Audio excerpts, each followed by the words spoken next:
Baga booruu gannaa dabartanii booqa birraa argitanii yeroo waliin jedhan yeroon birraa shamarran Giddugala Oromiyaa biratti hiikaa addaa qaba. Hawaasni Oromoo akkuma waliigalaatti akka amantiitiif aadaa isaatti yeroo kanatti irreechaa, ateetee, wadaajaa fi ayyaanota adda addaa kabaja. Shamarranis hoggaa ganni dhumee birraan bari'uudha jedhu yeroo buqqisaa, yeroo aseesaa jedhanii itti sirban of fuulduratti lakkaa'atii eeggatan. Aseesa koofaree goota baabonnootee oodaa. Aseesa koofaree goota baabonnootee oodaa. Wayaa hookan immoo uffata haaratu namaa bitamaa hiriyoota ofii wajjinis walgahanii sirbanii kabajuuf qophaa'an. Aseesaa goofaree gootaa abaaboon dhoote hoodaa birraan bariite hoodaa jechaati. Waa'ee qunnii, waa'ee buqqisaa, waa'ee aseesaa haasa'uudha. Har'aa artiist Hawwii Tazarraa asitti affeereraa. Artiist Hawwii waa'ee aseesaa sirba birraa kana irratti sirba ati sirbite bara 2014 argadhee ture ETV'n televezyiinii irratti mul'isaniiti. Isa argee naannoo atitti dhalattee guddatteetti akka jiruun beeka. Mee maal fa'aa yaadatta ijoollummaarraa? Naannoo nanitti dhaladhee godina Shawaa Lixaati. Aadaa Gargaa naannoo warshaa Mugarsiinteeti. Naannoo sanatti jechuudha. Keessumayyuu aadaan qaamee yookaan kunniin kun Shawaatti kan kabajamu baay'inaan godinaaleen biraa. Yeroo biraa bara haaraa kana haalli guddaadhaan eegna yeroo xiqqummaa koo keessumayyuu dubartoonni shamarran gaa'ela raawwatiin jechuudha. Nama hunda miti seera aadaa Oromoo keessatti kan sirbu. Dubarootatu sirbaa jechuudha. Egaa ayyaanichi kan eegalu jala bultii yookaan qunnii buqqifannaa yookaan ingicaa irraa eegala. Ingicaa buqqifachuu irraan eegala. Kaa'aadha galgala ingicaa buqqifannee ingicaa qopheeffanneetu gorganama immoo walirra naanna'uudhaan wal waamnee wajjin sirbina jechuudha. Ayyaana addaati. Buqqisaan jechuunis yeroon laga bu'anii qunnii itti buqqifatan bara qaammeen guyyaa 5 ta'e gaafa qaammee 5ti. Bara qaammeen immoo guyyaa 6 ta'e gaafuma 6 ta'aa jechuudha. Yeroon manarra deemanii ayyaana kanaa qunnii namaa hiraatii ofiifis wanna argatan dhadhaas ta'e qarshii itti argatan fulbaana tokko ganama waan ta'eef jechuudha. Qunniin maalinni? Artiist Hawwii Tazarraa. Margi kun kan lalisu ganna ji'a 3 ol roobni waan roobuu fi qunnii yookaan buqqisaa jedhama maqaan addaasaa lagarra hin margaa yeroo bakka bishaan argate hin marga idda qabu tokko margi kun mallattoo Oromoon qabu keessaa jiidha qabatee waaqa kadhataa buqqisaan kunis jiidha jedhu. Hayyee ayyaanni qaamni kun egaa bakka adda addaatti xiqqoo haala adda adda ta'een kabajamaa. Sirba baaste keessatti qorannoo oggas goote keessaa mees ayyaanni kun eessatti fa'aa kabajama? Maskalliif qaammeen kun kan kabajamu naannoo Shawaa keessatti. Kunis immoo yadaloo sirbaatitu gargari malee baay'inni isaa tokko jechuudha.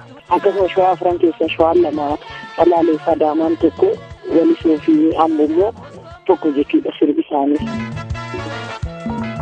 Meeyaati an Walisootiif an Amboo san nu yaadachiistaan immoo kanan Salaaleen an yaada kaa. Si biratti illee sirbuu danda'u artiisti biratti? Rakkoon qabu. Sirba dubartiiti ayyaana dubartiiti waan ta'eef kun rakkoon qabu. Kan naannoo keenya. Iyyoolee habaaboo birraa daanguuloo. Iyyoolee habaaboo birraa daanguuloo. Araddaan gamaa yaa hagaatullee. Haadha fi wayyaa yaa hammaatullee. Iyyoolee habaaboo birraa daanguuloo. Kun egaa naannoo Walisoo fi Ambootti kan sirbamu. Naannoo Adaamaaf Salaaleettis immoo aseesaa goofaree gootaa baabonnootee oodaa. Kun yadaloo naannoo Shawaa lamaan keessatti sirbamu. Buqqisaan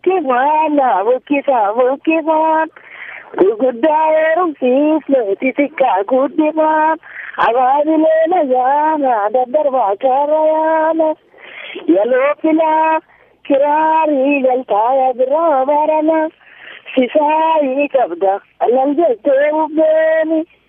warri gadi bahee yookaan dhadhaa sindibaa yookaan immoo ammoo qarshii ta'ee waan ta'eef qarshii yeroo fudhatan immoo faarsuun jira ingicaa yookaan buqqisaa sunoo eessa dhaqa? Kan dubartii keessatti faarsuun hin jiru marga kennitaaf isaantu si eebbisa.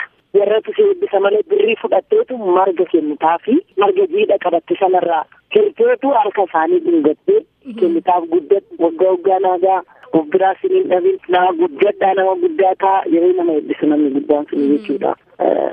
Akkasidha wantoonni yaadadhu keessaa keessumaa naannoo keenyaa baay'inaan wal qabataa kan salaalee wajjin baay'inaan naannoo salaaleetitti jira waa'ee wadaajii kunifaa gaafsana shaashii karameellaa walii kennuutu jira wadaajii dhungachuutu jira kanaaf.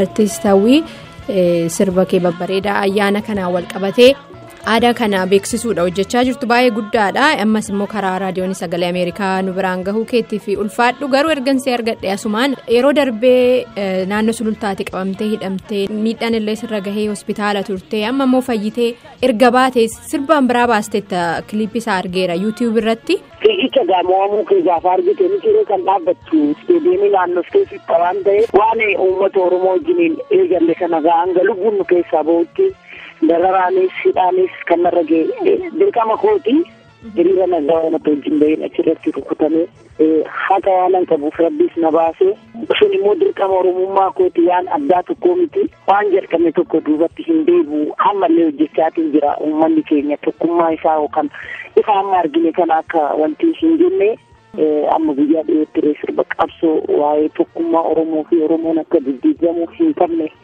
kan faarsu baatii tokko keessatti hojjechuuf haal duree xumureetiin jira walaloo artistii keenya beekamaaf jaalatamaa Hacaaluu Hundeessaarree harka keessaa qaba akkasuma namoonni hin biraallee. Ninkeerroo mayrootu ammaa Oromoo finfinnuu tokkummaa Oromoo finfinnuu tokkummaa fuullee biyya waabilee keetii qeerroo finfinneenis keetii fuullee biyya waabilee keetii qeerroo dirree dawaan keetii fuullee biyya waabilee keetii cinaaqsan bursan keetii moyyaaleenis keetii eenyu tambahee sodaadhaa ani sanyii gootati eenyu tambahee sodaadhaa ani intala Oromooti ani sanyii gootati kana uummata biraan naa gahi. Tole fayyaa ta'ii ayyaana gaarii. Tole atilee yaadattee sagantaa kanaaf na qopheessuu keetiif guddaa ulfaadhu olii buli.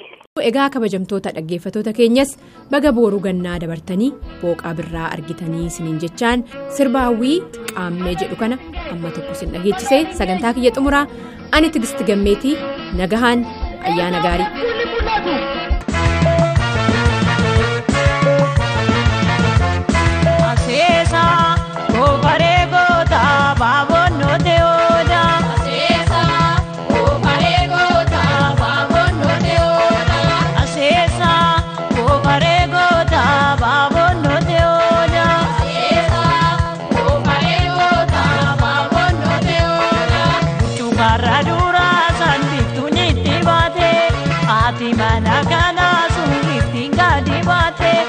Abaabileen ayyaana hookaan har'a dachana.